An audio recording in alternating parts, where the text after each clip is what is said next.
Su-24. Ukraine Su-24 ഉപയോഗിക്കുന്ന സമയത്ത് front ലൈനിലുള്ള Russian സൈനികർക്ക് അധികം നഷ്ടങ്ങൾ നൽകിയ ഒരു വിമാനമാണ്. അതിന് കാരണം എന്തെന്ന് ചോദിച്ചാൽ ഈ Su-24 നിന്നും മോഡിഫൈ ചെയ്ത സ്റ്റോം ഷാഡോ മിസൈൽസ്, അതുകൂടാതെ അതിന് ഈക്വലായ മിസൈൽസ്, ഇങ്ങനെ വെസ്റ്റേൺ കൺട്രി സപ്ലൈ ചെയ്ത മിസൈൽസ് എല്ലാം ഇങ്ങനെയുള്ള വിമാനങ്ങളിൽ നിന്നാണ് ഉക്രൈൻ കൂടുതലായും റഷ്യൻ ട്രൂപ്സിലും റഷ്യൻ പൊസിഷൻസിലും ഫയർ ചെയ്തുകൊണ്ടിരുന്നത്. അങ്ങനെ ഉക്രൈൻ ഉപയോഗിച്ചുകൊണ്ടിരുന്ന വിമാനങ്ങൾ നിർത്തിയിട്ടിരുന്ന സ്ഥലത്തിലും F-16 വരവിന് റെഡിയായിരുന്ന ഒരു ബേസിലും റഷ്യ കിൻസാൽ ഹൈപ്പർസോണിക് മിസൈൽ ഉപയോഗിച്ച് ഒരു വലിയ ആക്രമണം നടത്തി.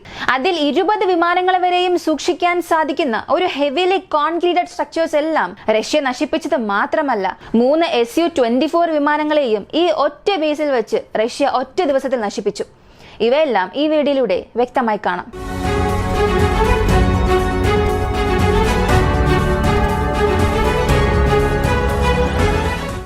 സ്റ്റെർകോസ്റ്റാൻഡിനോ മിലിറ്ററി എയർപോർട്ട്, ഇതിനെ സ്റ്റെർകോസ്റ്റാൻഡിനോ മിലിറ്ററി ബേസ് എന്നും പറയും. സെൻട്രൽ ഉക്രൈനിൽ നിന്നും പോളണ്ടുള്ള ഡയറക്ഷനിലേക്കുള്ള വളരെ പ്രധാനപ്പെട്ട എയർ ബേസ് ഏതെന്ന് ചോദിച്ചാൽ അത് ഇതാണ്. ഈ ഒരു ബേസിനെ സംബന്ധിച്ച് ഉക്രൈന് റഷ്യൻ പൊസിഷൻസിൽ, അതായത് ക്രീമിയയിൽ നടത്തുന്ന അറ്റാക്ക്, ഒഡീസ ഭാഗങ്ങളിൽ, ക്രീമിയോട് ഒട്ടിയിരിക്കുന്ന എല്ലാ ഭാഗങ്ങളിലും ആക്രമണം നടത്താൻ ഈ ഒരു ബേസാണ് ഉക്രൈൻ കൂടുതലായും ഉപയോഗിച്ചിരുന്നത്. ഈ ഒരു ബേസിനെ ഇടയ്ക്കിടയ്ക്ക് റഷ്യയും ലക്ഷ്യം വെച്ച് നശിപ്പിക്കുമായിരുന്നു. ഈ ഒരു ബേസ് എന്തുകൊണ്ട് ഉക്രൈന് ഇത്രയേറെ വിലപ്പെട്ടതെന്ന് ചോദിച്ചാൽ അവരുടെ സ്റ്റോം ഷാഡോ മിസൈൽസിന്റെ സ്റ്റോക്ക് ഈ ഒരു ബേസിനടുത്താണ് അവർ കൂടുതലായും വച്ചിരിക്കുന്നത്. കൂടാതെ Su-24 വിമാനങ്ങൾ, 20 വിമാനങ്ങളെ വരെയും ഈ ഒരു ഒറ്റ സ്ഥലത്ത് വെച്ച് ഓപ്പറേറ്റ് ചെയ്യുന്നത് പോലുള്ള ഒരു വലിയ എയർബേസ് ആണത്. ഇത്രയും ദിവസം സ്റ്റോം ഷാഡോ ഉപയോഗിച്ച് റഷ്യൻ പൊസിഷൻസിൽ ഏതൊക്കെ സ്ഥലത്ത് അറ്റാക്ക് നടത്തിയിട്ടുണ്ടോ അതിനെല്ലാം വലിയൊരു പദ്ധതി ഒരുക്കിയത് ഈ ഒരു ബേസിൽ നിന്നായിരുന്നു. സെവസ്റ്റോപോളിലായാലും അല്ലെങ്കിൽ ക്രീമിയ ബ്രിഡ്ജിനെ ആക്രമിക്കാനുള്ള ഉക്രൈന്റെ പദ്ധതി ആയാലും ഇവയ്ക്കെല്ലാം ഒരു പ്രധാനപ്പെട്ട പ്ലാനിങ്ങിന് വേണ്ടി ഈ ഒരു ബേസിനെ ഉപയോഗിച്ചു. ഉദാഹരണത്തിന് പറഞ്ഞാൽ റഷ്യയുടെ ബ്ലാക്ക് സീ ഫ്ലീറ്റിൽ സ്റ്റോം ഷാഡോ മിസൈൽ ഉപയോഗിച്ച് ഒരു അറ്റാക്ക് നടത്തി. ആ ഒരു ആക്രമണം നടത്തിയത് ഈ ഒരു ബേസിൽ നിന്നാണ്. വിമാനങ്ങൾ പറന്നു പോയി ആ സ്ഥലത്ത് മിസൈൽ ലോഞ്ച് ചെയ്തു, എന്നിട്ട് തിരികെ ഈ ബേസിലേക്ക് തന്നെ വന്നു. ഇക്കാര്യത്തിലൂടെ തന്നെ നിങ്ങൾക്ക് മനസ്സിലായിട്ടുണ്ടാകും, ഇങ്ങനെയുള്ള ഒരു ബേസിനെ ഉക്രൈൻ മോഡിഫൈ ചെയ്യാൻ തുടങ്ങി. ആ ഒരു ബേസ് നേരത്തെ നല്ല രീതിയിലായിരുന്നു, Su-24 വിമാനങ്ങളും അവിടെയുണ്ട്. അങ്ങനെയുള്ള ഈ ഒരു ബേസിനെ എന്തുകൊണ്ട് ഉക്രൈൻ മോഡിഫൈ ചെയ്യാൻ തുടങ്ങിയെന്ന് ചോദിച്ചാൽ F-16 ഓപ്പറേറ്റ് ചെയ്യാൻ, അതായത് ഇപ്പോൾ വരുന്ന F-16 ഈ ഒരു സ്ഥലത്ത് വെച്ച് ഓപ്പറേറ്റ് ചെയ്യാൻ ഉക്രൈൻ ഈ ഒരു ബേസിനെ ഹെവിലി കോൺക്രീറ്റഡ് സ്ട്രക്ചേഴ്സ് ഉപയോഗിച്ച് മോഡിഫൈ ചെയ്യാൻ തുടങ്ങി. അതിന്റെ മെയിൻ റൺവേ, ആ വിമാനങ്ങൾ ലോഞ്ച് ചെയ്യുന്നതിനും തിരികെ ലാൻഡ് ആകുന്നതിനും ഉപയോഗിച്ചു കൊണ്ടിരുന്ന ആ മെയിൻ റൺവേ പോലും വീണ്ടും എക്സ്റ്റെൻഡ് ചെയ്തു. ഏകദേശം 1.2 കിലോമീറ്റേഴ്സ് വരെയും ഇപ്പോഴുള്ള റൺവേ എക്സ്റ്റെൻഡ് ചെയ്ത് പണിതു. സാറ്റലൈറ്റ് ഇമേജസ് വഴി നോക്കിയാൽ അക്കാര്യം വളരെ വ്യക്തമായി കാണാൻ സാധിക്കും. ഇതെല്ലാം ശ്രദ്ധിച്ചുകൊണ്ടിരുന്ന റഷ്യ ഈ പണികളെല്ലാം അവസാനിക്കുന്നതുവരെ കാത്തിരുന്നു. അങ്ങനെ കിൻസാൽ ഹൈപ്പർസോണിക് മിസൈൽ ഉപയോഗിച്ച് ഇപ്പോൾ ഒരു ആക്രമണം നടത്തി. ഈ ഒരു ആക്രമണം വഴി 20 വിമാനങ്ങളോളം നിർത്തിവെക്കാൻ സാധിക്കുന്ന ആ ഒരു വലിയ സ്ട്രക്ചറിനെ മുഴുവനായും റഷ്യ ഈ ഒരു അറ്റാക്കിൽ നശിപ്പിച്ചു. കൂടാതെ ആ ഒരു ബേസിൽ ആ സമയം ആക്റ്റീവായിരുന്ന 3 Su-24 വിമാനത്തെയും റഷ്യ ഈ ഒരു ഒറ്റ ആക്രമണത്തിലൂടെ നശിപ്പിച്ചു.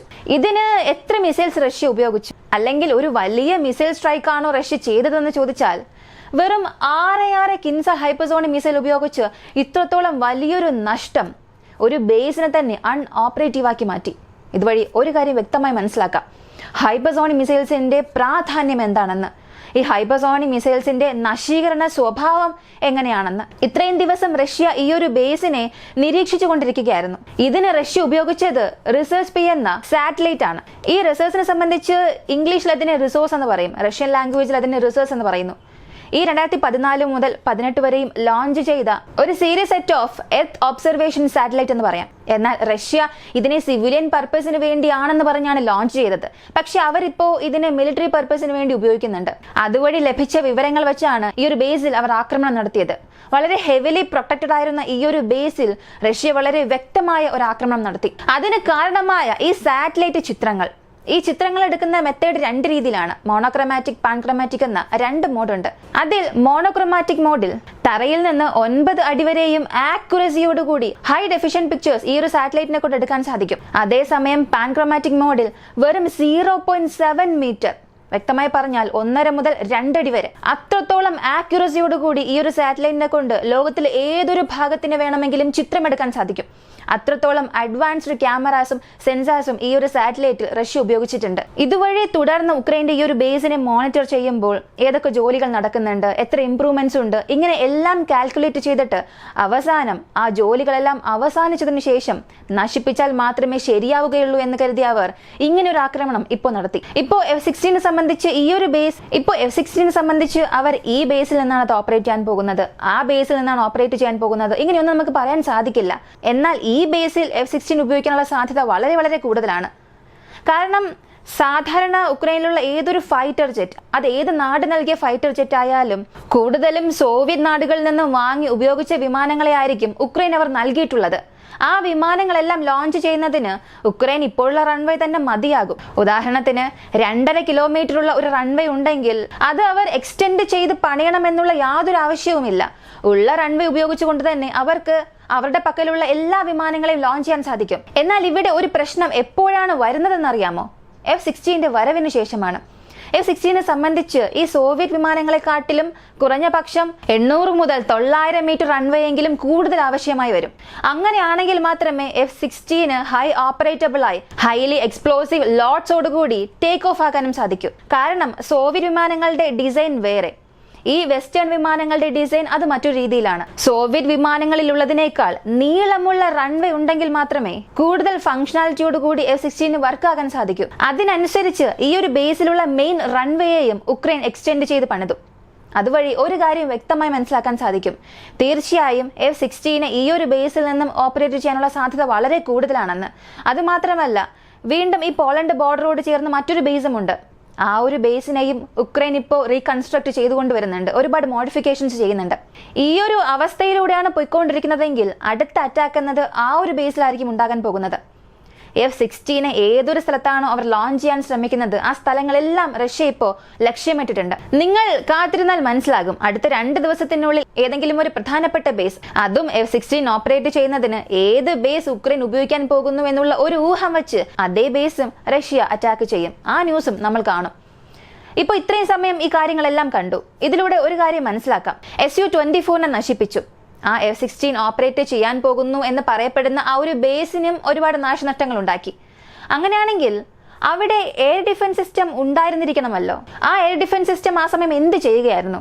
അങ്ങനെയാണെങ്കിൽ അവിടെയുള്ള എയർ ഡിഫൻസ് സിസ്റ്റം ഫെയിലായോ എന്ന് ചോദിച്ചാൽ ഈ സ്ഥലത്ത് തീർച്ചയായും ഉക്രൈൻ അവരുടെ പാട്രിയോട്ട് എയർ ഡിഫൻസ് സിസ്റ്റം നിർത്തിവെച്ചിട്ടുണ്ടാകണം. കാരണം അത്രത്തോളം പ്രധാനപ്പെട്ട ഒരു ബേസ്, അത്രയും അതിന്റെ ഫംഗ്ഷനാലിറ്റി ഉക്രൈന് പ്രധാനമാണ്, ഉക്രൈന് വരാൻ പോകുന്ന കാലങ്ങളിലും പ്രധാനമാണ് എന്നുള്ളപ്പോൾ ആ സ്ഥലത്ത് തീർച്ചയായും പാട്രിയോട്ട് എയർ ഡിഫൻസ് സിസ്റ്റം ഉണ്ടാകണം. എന്നാൽ ഈ ഒരു ബേസ് ആക്രമിക്കാൻ വന്നത് കിൻസൽ ഹൈപ്പർസോണിക് മിസൈൽ ആയതുകൊണ്ട് ഈ മിസൈലിനെ ഡിഫെൻഡ് ചെയ്യാനാകാതെ പാട്രിയോട്ട് അവിടെ തോറ്റിരിക്കാം. ഇതിനെക്കുറിച്ച് ഇതുവരെ വ്യക്തമായ വിവരം കിട്ടിയില്ല. അത് വരികയാണെങ്കിൽ തീർച്ചയായും പാട്രിയോട്ട് എങ്ങനെ ഫെയിലായി, അല്ലെങ്കിൽ ഒരു പക്ഷേ ഇന്റർസെപ്ഷനുള്ള എന്തെങ്കിലും ഒരു ശ്രമങ്ങൾ നടത്തിയോ എന്നുള്ളതെല്ലാം അടുത്തടുത്ത വീഡിയോസിലൂടെ പറയാം. ഈ ഒരു വീഡിയോയുടെ അവസാനത്തിൽ എനിക്ക് ചോദിക്കാനുള്ളത്, ഈ കിൻസൽ ഹൈപ്പർസോണിക് മിസൈൽ ഉപയോഗിച്ച് ഒരു ബേസിനെ തന്നെ മുഴുവൻ നശിപ്പിക്കാൻ സാധിക്കും. അങ്ങനെയാണെങ്കിൽ ഈ ഒരു മിസൈലിന്റെ ആധിപത്യം എത്രത്തോളം ഉണ്ടെന്ന് ലോകത്തിന് മനസ്സിലാക്കാൻ സാധിക്കുമോ? അതുമാത്രമല്ല, റഷ്യയുടെ ഹൈപ്പർസോണിക് മിസൈൽസിന്റെ ആക്രമണത്തിനെതിരെ ഉക്രൈന്റെ F-16 പിടിച്ചു നിൽക്കാനാകുമോ? ഇതിനെക്കുറിച്ചും കമന്റിൽ പറയുക. വീഡിയോ ഇഷ്ടമായ ലൈക്ക് ചെയ്യുക, ഷെയർ ചെയ്യുക. ഇങ്ങനെയുള്ള വീഡിയോസ് കാണാൻ താല്പര്യമുള്ളവർ തീർച്ചയായും നമ്മുടെ ചാനൽ സബ്സ്ക്രൈബ് ചെയ്യുക. മറ്റൊരു വീഡിയോയുമായി വീണ്ടും കാണാം.